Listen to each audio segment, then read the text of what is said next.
In Bee Swarm Simulator, the first hive color you should choose is definitely the blue hive. But most players get this wrong.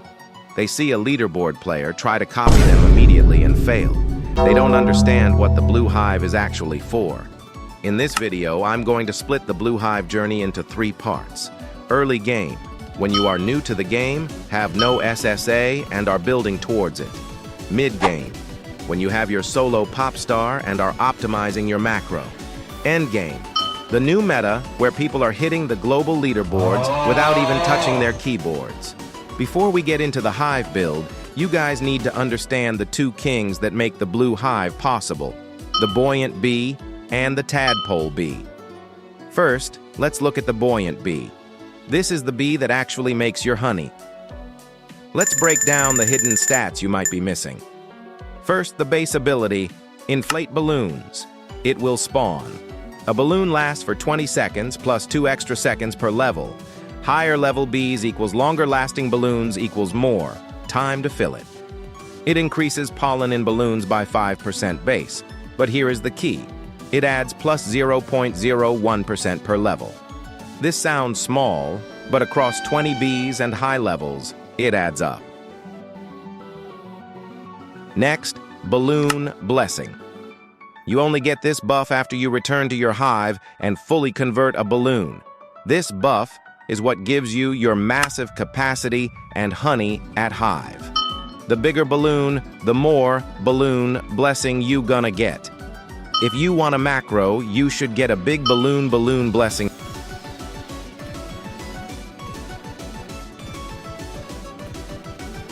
If you are very early blue and don't have SSA, yet then you should focus getting bubble bees. Cause bubble bees had a chance to spawn a bubble is like a mini tadpole bee, and also follow this hive comp if can. Here is the hard truth. You cannot afford mythic bees. To get a single mythic bee from Royal Jellies, it costs about 25 billion honey on average. If you try to gamble for them now, you will ruin your account. Welcome to the mid-game. You finally have your SSA and you rolled Popstar. But most people don't actually know how this passive works. They just equip it and hope for the best. First, to activate Popstar, you need to collect 30 boost tokens.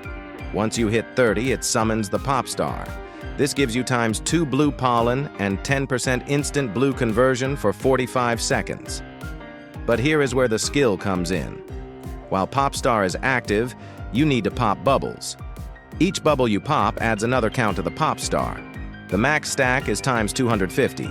The more you pop, the more honey you make. It's that simple. Now let's talk about Bubble Bloat. This buff only triggers when Popstar is active. It gives you massive blue field capacity and convert rate at hive. Just like the Popstar, the more bubbles you pop, the higher this buff goes. The max stack is times 6. And the best part? It lasts for 2.5 hours. This is why you never let your bloat drop. Finally, when the Popstar ends, it spawns a cluster of bubbles over the field. The amount of bubbles it spawns depends entirely on how many you popped during the star. So that's the Star Explain. Next up, Amulets. I'm not going to bore you with a long explanation here because it's actually very simple. Just focus getting blue pollen and convert rate. Here are the amulets. Wait, quick pause. We actually just hit 4,000 subscribers. Thank you guys so much for the support. We are growing crazy fast. You guys know the deal. Every 1,000 subscribers I get on this channel, I do a giveaway. Join my Discord down below. And now, for the part you guys have been waiting for, the new meta that is completely taking over the leaderboards, the Diamond Meta Hive. But listen closely, if you meet 2 strict requirements, you are level 20 plus, you have tadpole alts to help you spawn bubbles. If you try to build this at level 16 with no alts, you won't make honey. So why is everyone suddenly deleting their buoyants for diamond bees? It all comes down to one specific passive ability that most people ignore: shimmering honey. If you look at the stats, a gifted diamond bee gives 25% bonus honey when converting at the hive. That alone is huge, but that is not the crazy part.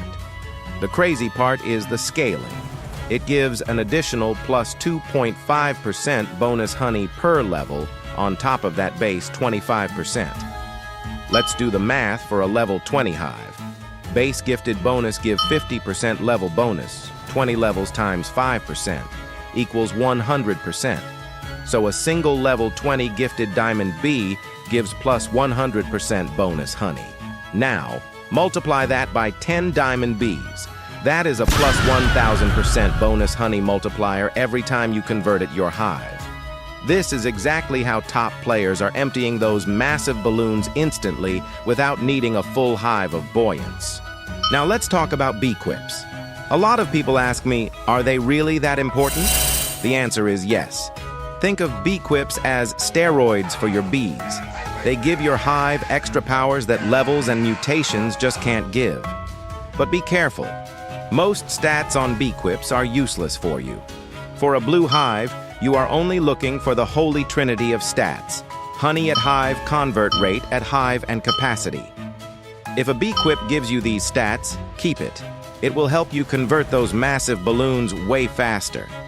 Let's break down exactly what stats each of these Beequips gives you so you know why we run them. The pine cone. This is your #1 priority. It gives pine tree pollen and pine tree capacity. Since blue hives literally live in the pine tree field, you need this. 2. The elf cap. This gives convert rate at hive and honey at hive. It helps you empty your balloon instantly. 3. The candy ring. This gives pure honey at hive. Stack this with the elf cap for massive conversion numbers. 4. Lip balm. Gives bubble pollen or gold bubble pollen. Since we pop bubbles all day, this makes every pop worth more. 5. Snow tiara. Gives blue hive capacity. A huge boost just for being blue. 6. Reindeer antlers. The special one. This one gives times 1.1 capacity, which is massive. The catch. You only get the full buff if you play ping pong with your puppy bee. If you let the ball drop, you lose the buff.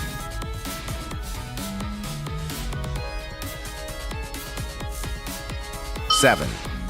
Niche picks. Dead lizard gives bee ability pollen. Paper angel gives token link and bee ability pollen. There are more, but I'll put the full list on screen right now. Pause the video and check what you have. All right, let's go into the hive comp. This is the exact setup you should be running for the diamond meta. Here is the range you want to aim for: 12 to 16 buoyant bees, 8 to 13 diamond bees, 7 to 8 tadpole bees. Now you might be asking, how many diamond bees should I actually get? Most people run around 10 diamond bees. Here is why. As a blue hive, you won't be boosting much.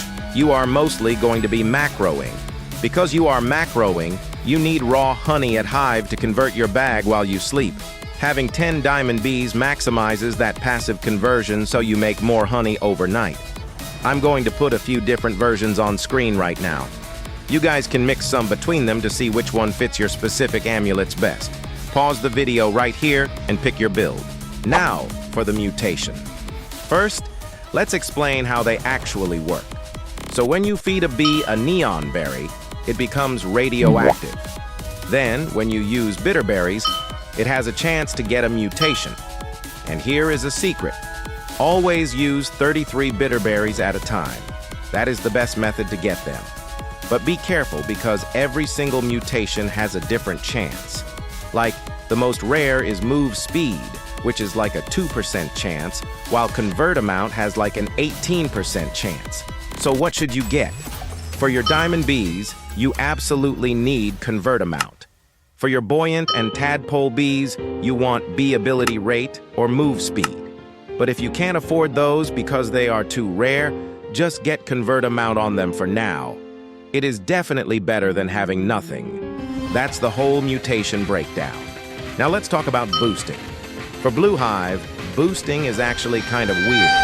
A lot of you guys think you need to do massive boosts to make money, but that is actually wrong. For us, macroing makes way more honey than boosting ever will. You can literally make more honey overnight while sleeping than you can in a single expensive boost. So why boost at all?